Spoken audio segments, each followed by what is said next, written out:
اعوذ باللہ من الشیطان الرجیم بسم اللہ الرحمن الرحیم الذین آتیناہم الکتاب یتلونہ حق تلاوتہ اولئک یؤمنون بہ ومن یکفر بہ فاولئک هم الخاسرون۔ صدق اللہ العظیم۔ وہ لوگ جن کو دی ہم نے کتاب وہ اس کی تلاوت کرتے ہیں جیسا کہ اس کی تلاوت کرنے کا حق ہے، وہی اس پر ایمان رکھتے ہیں، اور جو اس کی تلاوت کرنے کا حق ادا نہ کرے وہ خسارہ پانے والے ہیں۔ آج ہمارا سبق ہے سورہ فاتحہ اور اس کی آخری آیت کا مطالعہ چل رہا ہے۔ اس سے پہلے ہم نے اللہ تعالیٰ سے جو التجا کی ہے، اہدنا الصراط المستقیم، یا اللہ ہمیں سیدھا راستہ دکھا، صراط الذین انعمت علیہم غیر المغضوب علیہم ولا الضالین آمین۔ یا اللہ ان لوگوں کا راستہ دکھانا جن پر تیرا انعام ہوا، اور یا اللہ ان لوگوں کا راستہ نہ دکھانا جن پر تیرا غضب ہوا، اور یا اللہ ان لوگوں کا راستہ بھی نہ دکھانا جو گمراہ ہوئے۔ تو آج ہم دیکھتے ہیں کہ جن لوگوں پر اللہ تعالیٰ کا انعام ہوا ہے وہ کون لوگ ہیں۔ وہ سورہ نساء آیت نمبر 69 میں ہم پڑھ چکے تھے، اور اس میں 4 کیٹیگریز آئی تھی۔ وَمَن يُطِعِ اللَّهَ وَالرَّسُولَ فَأُولَئِكَ مَعَ الَّذِينَ أَنْعَمَ اللَّهُ عَلَيْهِم مِّنَ النَّبِيِّينَ وَالصِّدِّيقِينَ وَالشُّهَدَاءِ وَالصَّالِحِينَ وَحَسُنَ أُولَئِكَ رَفِيقًا ذَلِكَ الْفَضْلُ مِنَ اللَّهِ وَكَفَىٰ بِاللَّهِ عَلِيمًا۔ تو یہ آیت ہم نے دیکھی، 4 کیٹیگریز میں ایک کیٹیگری جو ہے وہ مکمل ہو چکا، نبی مکمل ہو چکے، اس کے بعد کے 3 راستے ہم نے دیکھے، صدیقین، شہداء اور صالحین۔ اور آج ہم نے جو اس آیت کے حوالے سے پڑھنا ہے کہ یا اللہ ان لوگوں کا راستہ نہ دکھانا جن پر تیرا غضب ہوا، تو آپ آیت دیکھیے، آپ کے سامنے لکھی ہوئی ہے، اور اس آیت کے حوالے سے بھی آپ کو اندازہ ہو جائے گا کہ صراط و مضاف ہے، الذین مضاف الیہ۔ اور قرآن مجید کا عربی گرامر کے اعتبار سے ایک اسلوب ہے، جب ہم کہتے ہیں کتاب الولد، لڑکے کی کتاب، تو کتاب مخصوص ہو جاتی ہے۔ یہاں بھی صراط جو ہے وہ مضاف ہے، اور الذین مضاف الیہ ہے، ان لوگوں کا راستہ، یہ بات مخصوص ہو گئی ہے۔ اور آگے جا کر دیکھتے ہیں صراط الذین انعمت علیہم غیر المغضوب علیہم۔ اب غیری جو ہے وہ بھی مضاف الیہ بنا ہوا ہے، اس کے نیچے بھی اضافت لگی ہوئی ہے، زیر لگی ہوئی ہے، اس کا بھی مضاف جو ہے وہ صراط ہے۔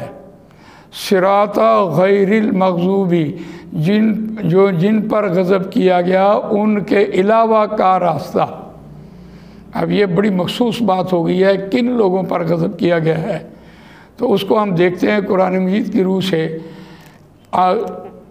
تمام لوگوں نے، تمام مفسرین نے اس کے بارے میں یہ بیان کیا کہ یہ یہودیوں کے بارے میں بتایا جا رہا تھا کہ یہود پر اللہ تعالیٰ کا غصہ، ناراضگی ہوئی ہے، تو ان کے لیے یہ آیت آئی ہے، اور یہ ان کے بارے میں کہا جا رہا ہے۔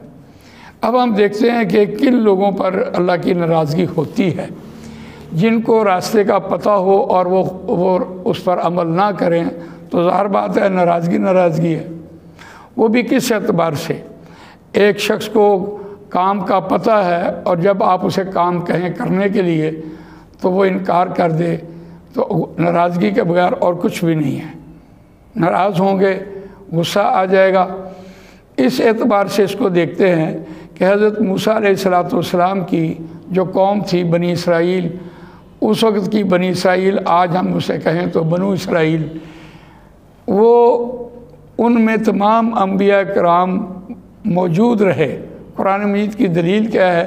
وَلَقَدْ آتَيْنَا مُوسَى الْكِتَابَ وَقَفَّيْنَا مِن بَعْدِهِ بِالرُّسُلِ وَآتَيْنَا عِيسَى ابْنَ مَرْيَمَ الْبَيِّنَاتِ وَأَيَّدْنَاهُ بِرُوحِ الْقُدُسِ أَفَكُلَّمَا جَاءَكُمْ رَسُولٌ بِمَا لَا تَهْوَىٰ أَنفُسُكُمُ اسْتَكْبَرْتُمْ فَفَرِيقًا كَذَّبْتُمْ وَفَرِيقًا تَقْتُلُونَ وَقَالُوا قُلُوبُنَا غُلْفٌ، اور انہوں نے کہا کہ ہمارے دل پر ہے، بھرے ہوئے ہیں، لبالب ہیں، ہمیں مزید کسی نصیحت کی گنجائش نہیں ہے، ہم کوئی بات سننے کے لیے تیار نہیں ہیں۔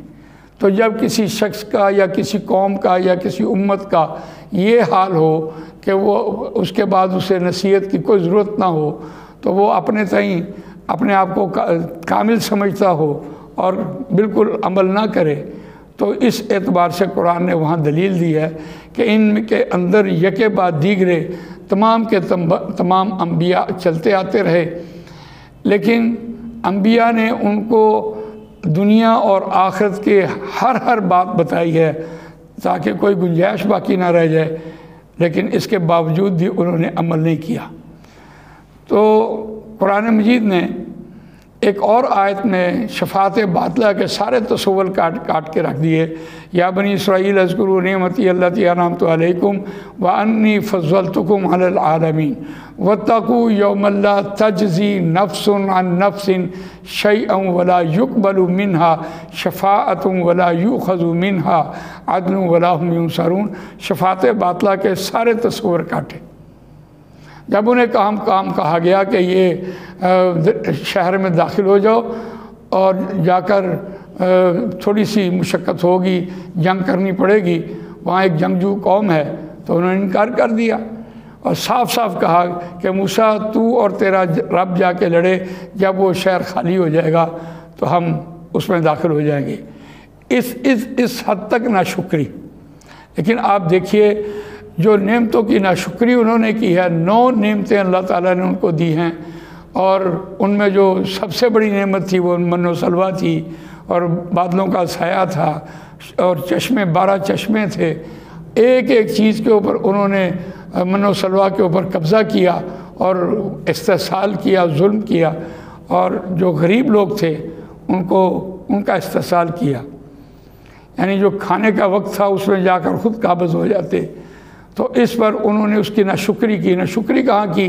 وَإِذِ اسْتَسْقَىٰ مُوسَىٰ لِقَوْمِهِ فَقُلْنَا اضْرِب بِّعَصَاكَ الْحَجَرَ فَانْفَجَرَتْ مِنْهُ اثْنَتَا عَشْرَةَ عَيْنًا قَدْ عَلِمَ كُلُّ أُنَاسٍ مَّشْرَبَهُمْ كُلُوا وَاشْرَبُوا مِن رِّزْقِ اللَّهِ وَلَا تَعْثَوْا فِي الْأَرْضِ مُفْسِدِينَ۔ وَإِذْ قُلْتُمْ يَا مُوسَىٰ لَن نَّصْبِرَ عَلَىٰ طَعَامٍ وَاحِدٍ فَادْعُ لَنَا رَبَّكَ يُخْرِجْ لَنَا مما تنبت الارض من بقلها وكسائها وفومها وعدسها وبصلها قال اتستبدلون الذي هو ادنى بالذي هو خير اهبطوا مصرا فان لكم ما سألتم وضربت عليهم الذلة والمسكنة وباءوا بغضب من الله ذلك بأنهم كانوا يكفرون بآيات الله ويقتلون النبيين بغير الحق ذلك بما عصوا وكانوا يعتدون۔ انہوں نے صاف انکار کیا من و سلویٰ کا، اور یہ کہا کہ ہمیں تو لہسن دے دو، پیاز دے دو، گیہوں دے دو، ککڑیاں دے دو، یہ دالیں دے دو، ہم تو کھیتی باڑی کرتے آئے ہیں، ہم تو کھیتی باڑی میں جائیں گے۔ انہوں نے اس نعمت کی ناشکری کی ہے، اور اس پر اللہ تعالیٰ نے صاف ان پر یہ وَضُرِبَتْ عَلَيْهِمُ الذِّلَّةُ وَالْمَسْكَنَةُ، تو تھوپ دی گئی ہے ان کے اوپر ذلت اور مسکنت۔ ما حاصل نتیجہ کیا نکلا کہ نعمت کی ناشکری پر اللہ تعالیٰ کی طرف سے غضب ہوتا ہے۔ اور آج امت مسلمہ کی طرف میں اشارہ کرنے چلا ہوں، سب سے بڑی نعمت جو اللہ تعالیٰ نے امت مسلمہ کو دی ہے، اور وہ ہے نبی اکرم صلی اللہ علیہ وسلم کی امت میں پیدا کرنا اور ہمارے ہاتھ میں قرآن مجید کا ہونا، سب سے بڑی نعمت ہے۔ وَمِنْ حَيْثُ خَرَجْتَ فَوَلِّ وَجْهَكَ شَطْرَ الْمَسْجِدِ الْحَرَامِ وَحَيْثُ مَا كُنْتُمْ فَوَلُّوا وُجُوهَكُمْ شَطْرَهُ لِئَلَّا يَكُونَ لِلنَّاسِ عَلَيْكُمْ حُجَّةٌ إِلَّا الَّذِينَ ظَلَمُوا مِنْهُمْ فَلَا تَخْشَوْهُمْ وَاخْشَوْنِي وَلِأُتِمَّ نِعْمَتِي عَلَيْكُمْ وَلَعَلَّكُمْ تَهْتَدُونَ كَمَا أَرْسَلْنَا فِيكُمْ رَسُولًا مِّنكُمْ يَتْلُو عَلَيْكُمْ آيَاتِنَا وَيُزَكِّيكُمْ وَيُعَلِّمُكُمُ الْكِتَابَ وَالْحِكْمَةَ وَيُعَلِّمُكُم مَّا لَمْ تَكُونُوا تَعْلَمُونَ فَاذْكُرُونِي أَذْكُرْكُمْ وَاشْكُرُوا لِي وَلَا تَكْفُرُونَ۔ تو صاف یہ بات کہی جا رہی تھی کہ اہل ایمان تم ان لوگوں سے نہ ڈرو، تم مجھ سے اگر ڈرتے رہے تو میں اپنی نعمت کا اہتمام کروں گا تاکہ آنے والی ساری انسانیت جو ہے اس نعمت سے راہ پر ہدایت پا لے۔ تو اس نعمت کی ناشکری نہ کرنا، اس کو یاد کرتے رہنا، فاذکرونی اذکرکم۔ آج ہمارے ہاتھوں میں قرآن مجید وہ نعمت ہے، بالکل بنی اسرائیل نے جیسے اس نعمت کی ناشکری کی ہے، اور اسی طرح آج کہیں ہم اس ناشکری کے عذاب میں نہ پھنس جائیں۔ قرآن مجید نے صاف صاف بات کہی، سل بنی اسرائیل کم آتیناہم من آیۃ بینہ ومن یبدل نعمت اللہ من بعد ما جاءتہ فإن اللہ شدید العقاب۔ دیکھیے شدید العقاب دنیا میں ہوتا ہے اور اسی وقت ہوتا ہے، اور اس آیت میں صاف کہا گیا کہ آپ بنی اسرائیل سے پوچھ لیں کہ ان کو کون کون سی نشانی دی، اور انہوں نے نشانیوں کی جو ناشکری کی ہے اس پر اللہ تعالیٰ نے ان کو اسی وقت پکڑا ہے۔ تو اللہ تعالیٰ سے دعا ہے کہ یا اللہ ہمیں اس گناہ میں نہ پکڑیو جو، اور ہم پر وہ عذاب نہ ڈالیو جو ان یہودیوں کے اوپر ڈالے تھے۔ اس پر ہم یہ آپ سے اللہ تعالیٰ سے یہ التجا کرتے ہیں، دعا مانگتے ہیں۔ ربنا لا تؤاخذنا ان نسینا او اخطأنا ربنا ولا تحمل علينا اصرا كما حملته على الذين من قبلنا ربنا ولا تحملنا ما لا طاقة لنا به واعف عنا واغفر لنا وارحمنا انت مولانا فانصرنا على القوم الكافرين۔ صدق اللہ العظیم۔